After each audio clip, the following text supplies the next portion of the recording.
आणि गेल्या वर्षी माझी आजी मैत झाली रतनदेडे पावसाळ्याच्या पिरियडमध्येच. इथंच तिला तिचा अंत्यविधी केला आहे. तर अक्षरशः ते खाली उकरल्यावरती सगळं आतमध्ये पाणीच होतं. आम्ही इथलीच खडी घेऊन खाली टाकली आणि त्या खडीवर परत त्यांना ठेवलं खाली. अशी परिस्थिती गेल्या वर्षी. आता तुम्ही लोकांच्या शेतातून जाता, मग ती लोक जाऊ देतात तुम्हाला त्या शेतातून त्यांच्या? आता जाऊ तिथे ते वाटत नाही म्हणते ते ना आम्हाला. वाटत नाही म्हणाले इथून तुम्हाला कुंकून तिकडून न्या.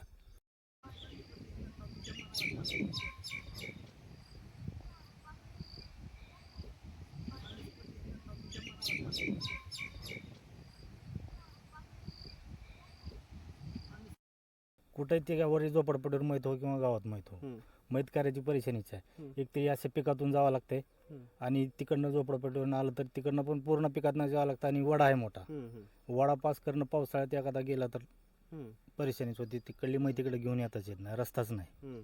आणि इकडल्या पण माणसाला जर समजा इथलं गावातलं कोणी गेलं तर ही अशा उसा म्हणजे शेतकऱ्याच्या पिकातनं जायला लागते. परत तिथं स्मशानभूमीसाठी क्षेत्र किती दिलेलं आहे तुम्हाला? स्मशानभूमीसाठी क्षेत्र काय जे असेल ते असेल रेकॉर्डप्रमाणे.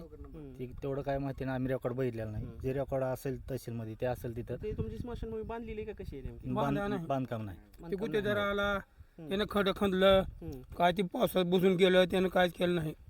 तुमचं बजेट आलेलं असेल मग? बजेट आलेलं आहे. आलंय त्याचं बजेट ते त्यांनाच माहिती. करतोच म्हणा लागले गुत्तेदार. खड्डे खाल्ले म्हणजे गुत्तेदारानं बजेट आलेलं असेल. हां आले. खड्डे बी बुजून गेले सगळं. तुम्ही कधीचा काळ सांगा खड्डे खाल्ले? आताच उन्हाळ्यात वर्ष झालं. आता वर्षानुवर्ष तुम्ही म्हणजे करतोच म्हणाल ती. पिढी जात तुम्ही आता इकडंच अंतविधी करता, ह्याच्या आधी कुठे दुसरीकडे? नाही कुठंच नाही. पहिलं पण तिथंच आहे. पहिल्यापासून इतके वर्ष तुम्ही आणखीन तुम्हाला स्मशानभूमीला रस्ताच नाही? नाही. ग्रामपंचायतीकडे जायचं, ग्रामपंचायतीला ग्रामपंचायतनं तीच सांगायचं आम्हाला की आज उद्या व्हायला लागलंय कामकाज. मग हे या ठिकाणी पहिलं निवेदन झालं होतं, स्मशानभूमी इथून इथं घ्यायची ठरली होती, इथं करायची होती. मग त्यानंतर ते सामान्य आम्ही त्यांनी टाकलं. मग त्याच्या पुढं काय त्यांचं काय अजून ठरलंच नाही. गुत्तेदार 1 वर्ष खाली येऊन गेलेला आहे. बरं, आता तुम्ही लोकांच्या शेतातून जाता, मग ती लोक जाऊ देतात तुम्हाला त्या शेतातून त्यांच्या? आता जाऊ तिथे ते वाटत नाही म्हणते ते ना आम्हाला. वाटत नाही म्हणाले इथून तुम्हाला कुंकून तिकडून न्या. आता कुठून न्यायचं आम्ही रस्ता तर आम्हाला इथमधून द्यावा लागेल. 2-3 वर्षापूर्वी कुणाची तर मयत झाली होती, मी त्यावेळेस बंडू सुरवशेने वगैरे व्हिडिओ केले होते. रामलिंगची आईची. मग त्यावेळेस तुम्ही उठाव केला, पण नंतर शांत झाले सगळे. सगळे होय म्हणले पण जिकायला तिकडे शांत बसली. बरं, इथे समाज किती आपला मातंग समाज? मोप आहे मात्र सांगा आपल्या किती घर आहेत टोटल? 30-40. टोटल लोकसंख्या किती असेल तुमची टोटल? 100 मतदान आहे आपलं. 100 मतदान. 100 मतदानच्या आसपास आहे. बरं, तरी पण 100 मतदान असून पण व्यवस्था नाही स्मशानभूमीची. व्यवस्था म्हणजे आता ज्याचं शेत आहे त्याच्या शेतातच स्मशानभूमी आहे.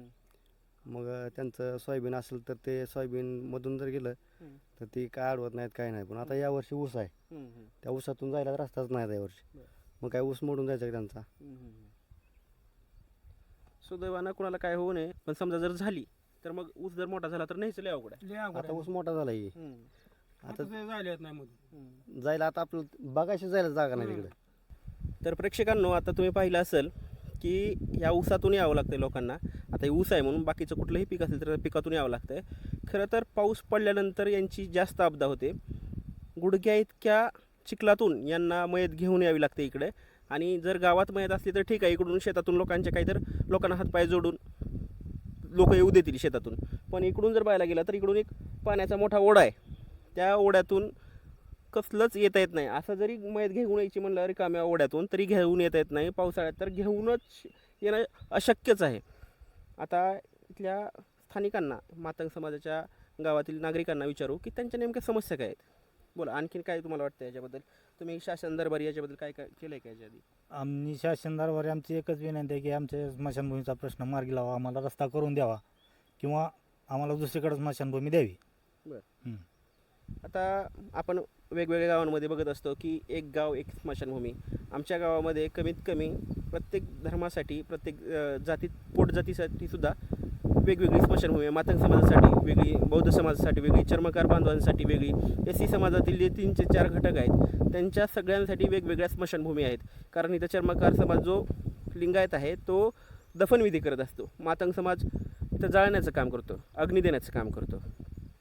तसंच कुंभार समाज किंवा तेली समाज ते सुद्धा इथं दफनविधी करतात.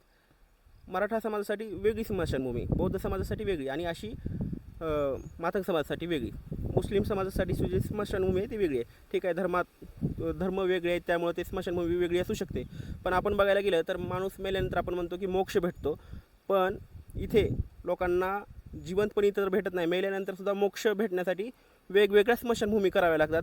ही 21व्या शतकातली सगळ्यात मोठी शोकांतिका आहे. आणि इथल्या लोकांच्या तुम्ही भावना बघू शकता. मेल्यानंतर सुद्धा लोकांना अग्नी देण्यासाठी, मोक्ष भेटण्यासाठी लोकांच्या हातापाया पडून इथून लोकांच्या शेतातून यावं लागतं. तरीसुद्धा आता एवढ्या मोठ्या ऊसातून येणं अशक्य आहे. जर पाऊस आला तर खूप मोठी यांची पंचायत होऊ शकते. तर प्रशासनाने याकडे लक्ष द्यावं. आणि तुम्ही बघू शकता इथं आणखीन बाकीचे नागरिक आहेत. राहुल आहे, काही तरुण आहेत, त्यांना विचारू काय तुमचं म्हणणं आहे, तुम्ही काय केलं काय याच्या आधी, राजकारण्यांकडे वगैरे पाठपुरावा केला? याच्या अगोदर ग्रामपंचायतला सांगितलं, ग्रामपंचायत म्हणले की आम्ही प्रस्ताव टाकू तुमचा. त्यांनी प्रस्ताव टाकला आणि त्याचा निधी मंजूर झाला. निधी मंजूर झाला, त्यांनी इंजिनियरला एका काम दिलं, गुत्तेदारला. त्यांनी खडी आणून टाकली, डस्ट आणून टाकला, दगड आणून टाकलेत. बरं, कधी आणून टाकलेलं आहे? हे टाकून 2 वर्ष होत आले त्याला, वर्षाचं होऊन झाले. आणि गेल्या वर्षी माझी आजी मैत झाली, रतन देडे, पावसाळ्याच्या पिरियडमध्येच. इथंच तिला तिचा अंत्यविधी केला आहे. तर अक्षरशः ती खाली उकरल्यावरती सगळं आतमध्ये पाणीच होतं. आम्ही इथलीच खडी घेऊन खाली टाकली आणि त्या खडीवर परत त्यांना ठेवलं खाली. अशी परिस्थिती गेल्या वर्षी. त्याच्या अगोदर त्यांचं जाईबाई देडे, त्यांच्या पण वेळेस तसं झालं. त्यांच्या वेळेस तर आम्ही चिखलातून इथून आलो आहे. ते पडता पडता वाचला वरून ते मयत. एक जणाचा पाय खाली रावला गेला, 4 जण धरला होता, त्यातला एक जणाचा खाली रावला गेला. ते वरूनच खाली पडायचं, ते वाचलं फक्त बांधल्यामुळे वरती. अशी परिस्थिती असते इथं चिखलातून येण्यासाठी. बघा, मातंग समाज किंवा एसी समाज गावकडेला राहतो, अजूनसुद्धा ही परिस्थिती बदललेली नाही. लोकांना मयत घेऊन यायला रस्ते नाहीत, स्मशानभूमी नाहीत, डोक्यावर जाळण्यासाठी छप्पर नाही.